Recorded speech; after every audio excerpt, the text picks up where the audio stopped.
Hello and welcome to Current News. I am Amrit Upadhyay. In this special segment, we will discuss news which is important from the perspective of your exam. The bulletin of the last whole week which might echo in your question paper in the examination hall. So let us first look at the headlines.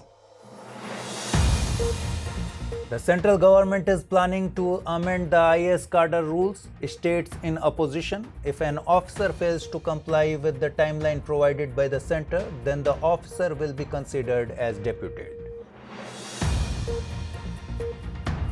Political turmoil over tableaux selection for Republic Day parade intensified. Tableaux of other states including West Bengal did not find a place. An expert committee under Ministry of Defence is responsible for selecting the tableaux. Tension intensifies on Pakistan-Afghanistan border. Taliban is opposing the construction of fences in the border areas. Durand Line forms the border between the two countries. The latest forest survey report on the status of forests in India has been released. Madhya Pradesh has the highest forest cover in India. Forest cover in tiger reserves assessed for the first time. And discussions on Web 3.0 around the world. Web 3.0 supports decentralized systems such as blockchain technology. The term was coined by Gavin Wood in 2014.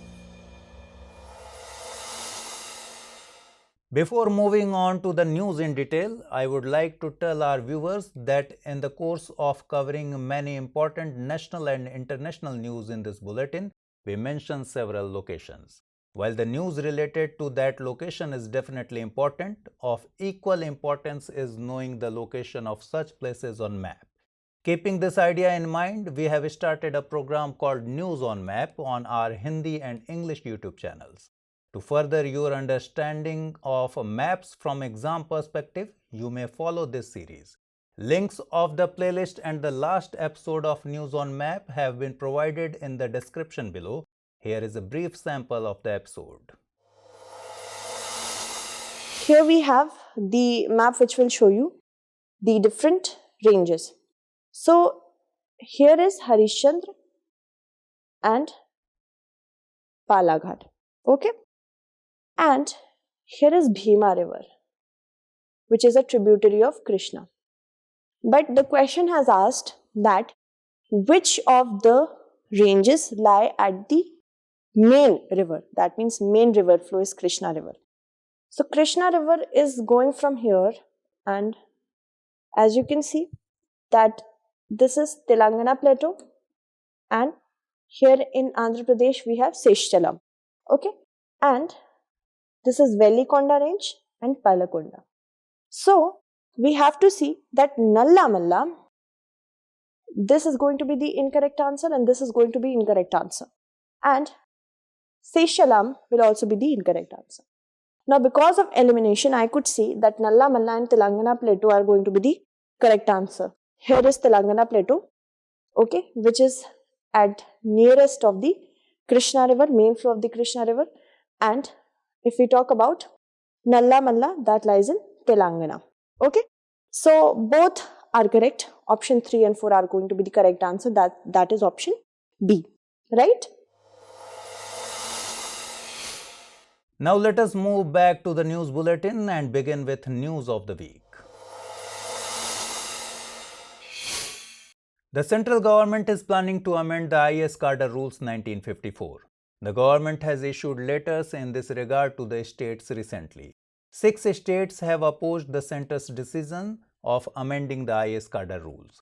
These states are of the view that the decision will weaken federalism.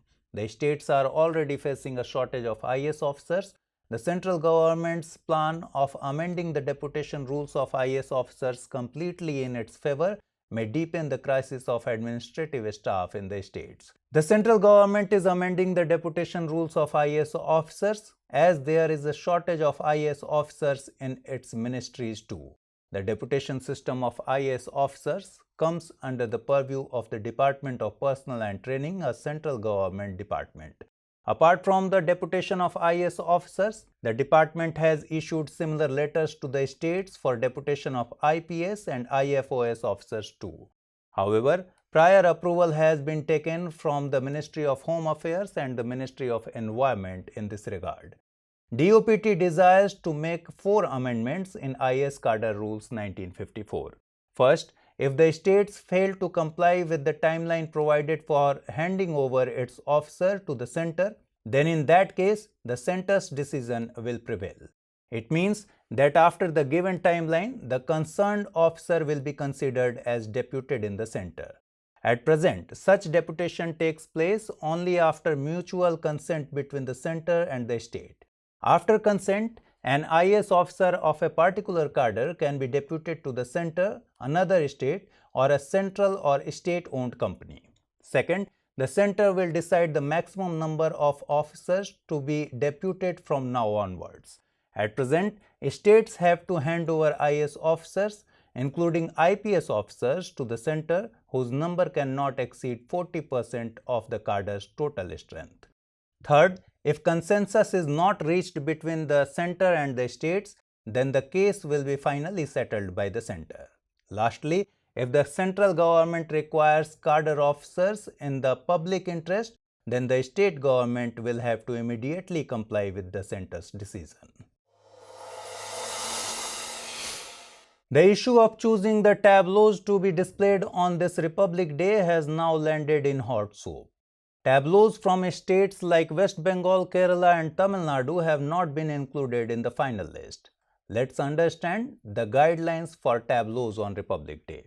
The responsibility of organizing the Republic Day celebrations on 26 January rests with the Ministry of Defense. Therefore, the system related to parades and tableaux is also looked after by the Ministry of Defense. With regard to tableaux, the process begins with the Ministry of Defense sending invitations to the states, ministries and individual departments. Alongside, the ministry also tells about the broad themes to be followed. The ministry generally suggests subjects like festivals, culture and state history, etc. However, this time on the occasion of the 75th year of independence, themes especially like India at 75 freedom struggle and ideas at 75 were chosen. After the proposals of tableaux come from different states, ministries and organizations, a committee evaluates them. This committee of experts coming from fields like art, literature and painting prepares the final list. According to the rules, more than one tableau cannot be included from one organization. It is forbidden to write and use logos on tableaux. However, the name of the state or ministry may be written in Hindi on the front, while the regional language or English may be used at the back. Only one vehicle can be used for a tableau, the cost of which is borne by the Defense Ministry. For the past several days, clashes between the people and the police have been reported in the port city of Paradip, Odisha. People are protesting against establishing a steel plant in Dhinkia, a village in Jagatsinghpur district. The state government had promised the JSW group to allot 2,900 acres land in the district for setting up a steel plant with 10 million ton per annum steel production capacity in 2017. Later on, JSW Group revised the project and increased the production capacity, and it started demanding allotment of additional land. The matter of concern is that out of the total allotted land, more than 2,600 acres is forest land. Even though not much forest land of Dhinkia is being acquired for the project, the people are of the view that if this land is acquired, then it will affect their livelihood. The residents of Dhinkia earn their livelihood by betel leaf farming, fishing and paddy farming. Another reason for the protest is that wrong information regarding the people's consent has been mentioned in the Environment Impact Assessment Report. For your information, according to the Forest Rights Act 2006, forest land cannot be allotted to anyone unless the local Gram Sabha gives its consent for the same. In addition, it is also necessary to safeguard the interests of the local people while allotting forest land. The full name of the above law is Scheduled Tribes and Other Traditional Forest Dwellers Recognition of Forest Rights Act 2006. The aforementioned act was enacted in 2007 and it provides a framework for protecting the rights of tribal people dwelling in the forests. The act defines forest-dwelling tribes and critical wildlife habitats. The act also grants right to the tribal people on minor forest produce, that is wood, honey, wax and tendu etc. Besides, protecting the wildlife and biodiversity is the responsibility of the Gram Sabha and the people who avail the forest rights. In fact, the central government may approve the diversion of any such forest land which does not have more than 75 trees in 1 hectare. After the Gram Sabha's consent, such land can be used for setting up schools, Anganwadi centers and constructing roads, canals, etc. The Ministry of Tribal Affairs is the nodal agency for implementing the Act. Union Food Minister Piyush Goyal has presented a 5-point agenda to reform the Food Corporation of India on its 58th Foundation Day. These reforms are being done to improve the image of FCI. FCI has an inefficient and corrupt image in the eyes of the general public. These reforms will make it inclusive and honest in its approach towards work. The first step is to change the image of the corporation in the eyes of the public. The second step is to be taken at the level of technology. Through this, an effort is to ensure the distribution of ration to all beneficiaries without any leakage. In the third step, efforts are to be made to address the grievances of farmers and farmer producer organizations immediately. The fourth reform talks about bringing in modern infrastructure and logistics. And the fifth reform is to ensure adoption of best global practices to make India a global food hub. Let us tell you that FCI was formed under the Food Corporation Act 1964 for the purpose of fulfilling the goals of the food policy. It has 3 goals, which are to provide effective price support to protect the interests of farmers, distribution of food grains across the country under PDS, and maintaining buffer stock for PDS. In recent days, the tug of war between Pakistan and Afghanistan over the disputed Durand Line has intensified. Pakistan has been making attempts to fence this 2670 km long border line. But the Taliban has strongly opposed this move of Pakistan and scuttled the efforts made in this direction. Its history becomes important in the sense that in 1893, the then British India had laid the foundation of this line for the purpose of keeping distance from the Tsarist Russia. During that time, Afghanistan was tried as a buffer zone between British India and Russia through the Durand Line. Due to the main role played by the British bureaucrat Mortimer Durand in this work, this boundary line was named as Durand Line. If we look at the interest of Afghanistan in the entire matter, then the biggest thing is that the rulers here have refused to accept the Durand Line many times in the past. On this point, almost all the governments of Afghanistan have followed a similar policy. Even the Taliban has made its position clear on this issue now. Actually, Afghanistan believes that in 1893, agreement related to the Durand Line was forced upon the then Afghan king Amir Abdur Rahman, and since the British power left India after partitioning India-Pakistan, the agreement forced by them also does not hold any significance. Apart from this boundary line has also divided the families of Pashtuns, the largest ethnic group in Afghanistan, between the two countries. On the other hand, Pakistan argues that in order to prevent terrorist infiltration and smuggling from this area, it wants to go ahead with the fencing. It has even completed fencing in about 90% of the entire border. At the same time, it is also trying to prevent any kind of Pashtun nationalist sentiment from flourishing in bordering regions of the Pakistan's side of the Durand Line. Pakistan has realized that if it is not kept under control, the voice of Pakhtunistan may get stronger. Such demands may lead to another division of Pakistan. Meanwhile, the tension between the two countries is still fresh and continuing after the Taliban government stopped the exercise of fencing by Pakistan in Nimroz and Nangarhar provinces of Afghanistan in December last year. The 17th Forest Survey report was released recently. This report is released every 2 years by the Forest Survey of India. The data of this report is used in areas such as forest management, forestry, and agroforestry. According to the report, the forest and tree cover of the country has increased by 1540 square kilometers. The total tree and forest cover of the country is 24.62%. At the same time, the forest cover is 21.7% and the tree cover is 2.91%. Significantly, India is included in the 10 countries with the largest forest area in the world, whereas Brazil stands at the first place. The mangrove cover of the country has also seen an increase and addition of 17 square kilometer in the total area. Presently, the total mangrove cover stands at 4992 square kilometers. At the same time, the carbon stock in the country's forests stands at 7204 million tons. Forest carbon stock refers to the accumulation and absorption of carbon present in the atmosphere by forests. This carbon stock is mainly stored in living biomass, while a small proportion also remains captured in dead wood and dry leaves. According to the data, Madhya Pradesh has the highest forest cover in the country in terms of area. After that, it is followed by Arunachal Pradesh, Chhattisgarh, Odisha, and Maharashtra.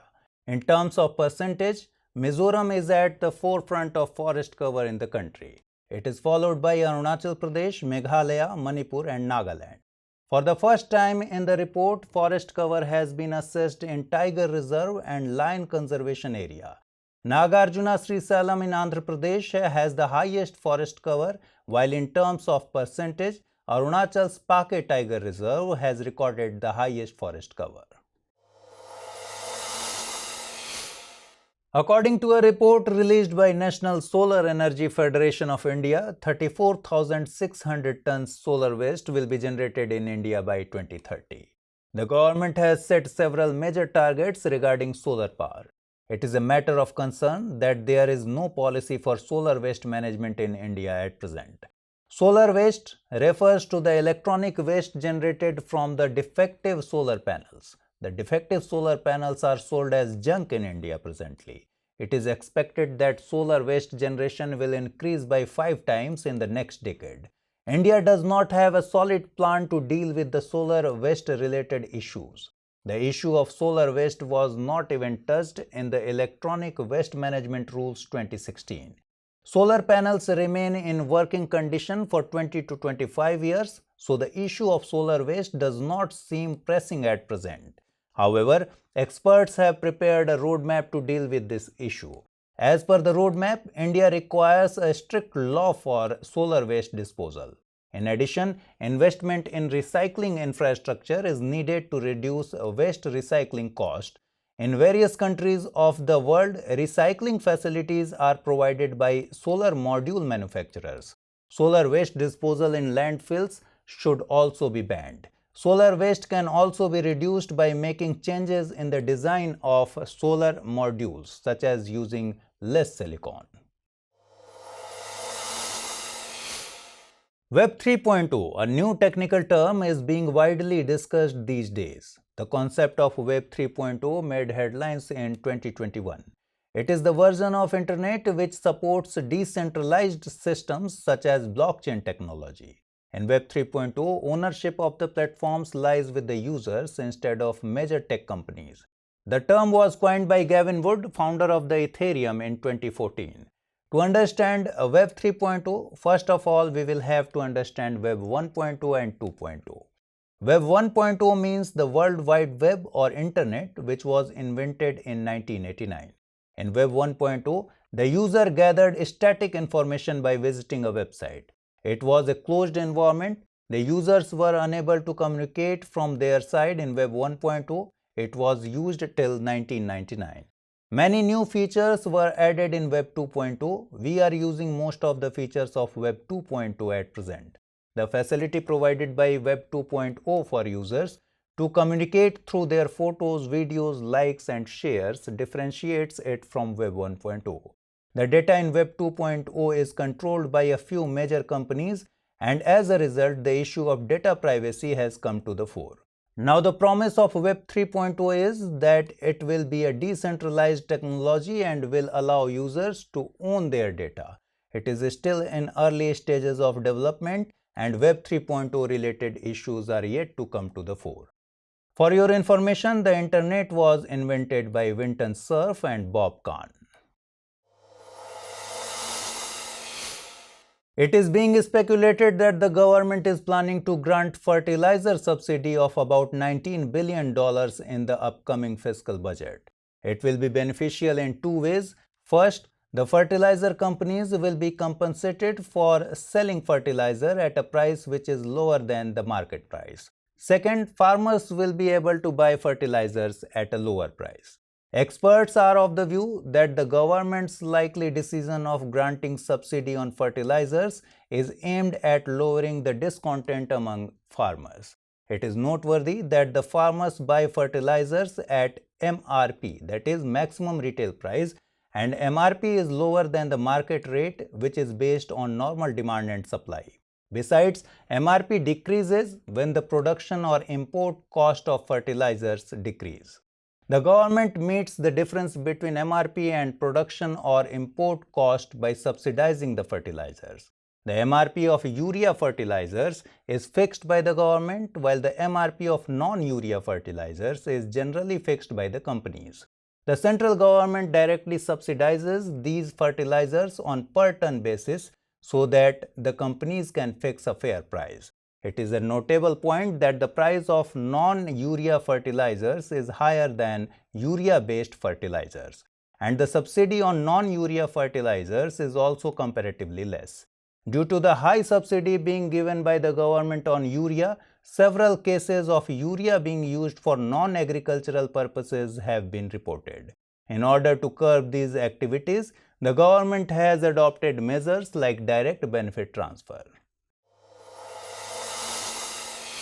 Giloy has emerged as an immunity booster in the COVID pandemic era. Giloy's demand has increased significantly during the first and second wave of COVID. Despite all this, the use of Giloy and its side effects is widely discussed. In fact, the official journal of the American Association for the Study of Liver Diseases has cautioned about the use of Giloy recently. As per the journal, consuming Giloy without prescription and guidance can damage human organs like liver. Prior to this, the Journal of the Indian National Association for the Study of the Liver had revealed similar facts in 2021. However, at that time, the Ministry of Ayush had denied the possibility that Giloy causes liver damage. Giloy is also known as Amrita and Gudchi. The scientific name of Giloy is Tinospora cordifolia. It is believed that Giloy plays a pivotal role in boosting digestion and immunity. Giloy's most beneficial part is its stem. Let us now look at the 5 questions based on the bulletin. Questions for this series are: first question is, consider the following statements. 1. Indian administrative officers of a particular cadre cannot be deputed to any other state. 2. Maximum number of Indian administrative officers to be deputed to the center from a particular cadre is not fixed. Which of the above statement or statements is or are correct? 1 only, 2 only, both 1 and 2, or neither 1 nor 2. Next question is, consider the following statements. 1. According to the latest Forest Survey report, the area of mangrove forest has reduced in India. 2. The survey has assessed forest cover in tiger reserves for the first time. Which of the above statement or statements is or are correct? 1 only, 2 only, both 1 and 2, or neither 1 nor 2. Next question is, according to the Forest Rights Act 2006, the Gram Sabha's consent for transferring forest land is based on which of the following concepts? Federalism, decentralization of power, welfare state, or none of the above. Next question is, Food Corporation of India comes under which of the following ministry? Ministry of Finance, Ministry of Agriculture and Farmers Welfare, Ministry of Home Affairs, or none of the above? Last question is, what does solar waste mean? Solar waste is the waste generated by electronic equipments damaged due to solar storms. Solar waste is the waste generated by the destruction of satellites launched for conducting research on various planets of the solar system. Or, solar waste is the waste generated by electronics equipments used in solar power generation, or none of the above.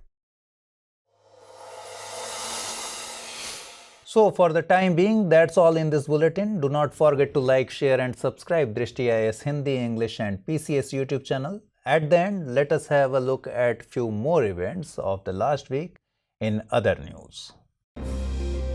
A stone from the 15th century has been found in a temple at Nambiyur situated in Erode district of Tamil Nadu. The name of this temple is Thanthondreswarar Sivan Temple. A warrior has been portrayed on this stone according to the research team. The depiction of the death of the warrior while protecting the cows from the tiger can be understood by this stone.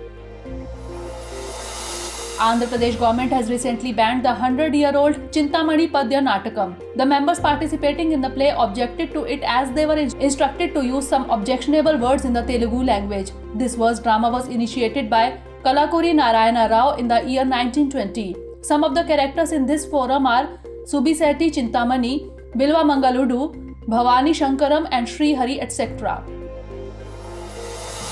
The cabinet has recently approved to extend the term or tenure of the National Commission of Safai Karmacharis by 3 years. This body was established through an act in the year 1993. Since the act was repealed in 2004, this commission has been functioning as a non-statutory body. This commission recommends the government for starting special schemes for the cause of welfare of Safai Karmacharis or sanitation workers. According to the data released by the government, there has been a decrease in the production of crude oil in the country in the month of December 2021. It has seen a decline of 2% as compared to the previous year. This figure stood at 2.51 million tons in December. The country's largest oil producer has also produced 3% less this time. It is to be noted that India imports 85% of its domestic requirement. International Labour Organization has released the World Employment and Social Outlook Trends 2022 report. According to this report, the number of unemployed people globally in the year 2022 could remain around 207 million. This figure is much higher than the situation before the corona pandemic, which began in the year 2019. The report says that about 5 lakh people lost their jobs after the Taliban came to power in Afghanistan. According to our research, there is a risk of myocarditis due to the COVID-19 vaccine. This danger is especially related to youth. Myocarditis is related with the inflammation of the human heart muscle. It is usually triggered by influenza, Coxsackie, hepatitis and herpes. It can also be caused by bacteria, fungi, toxins, chemotherapy and autoimmune conditions.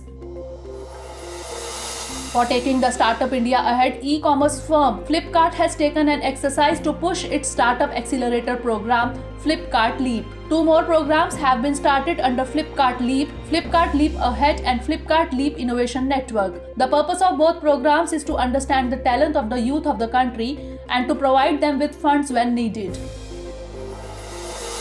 The Union Energy Secretary reviewed the second meeting of the Standing Committee regarding the Samarth scheme. The situation of biomass co-firing, especially in thermal power plants, was reviewed during this period. Samarth stands for Sustainable Agrarian Mission on Use of Agro Residue in Thermal Power Plants. Samarth is a national mission having the objective of promoting biomass as fuel in coal-based thermal power plants.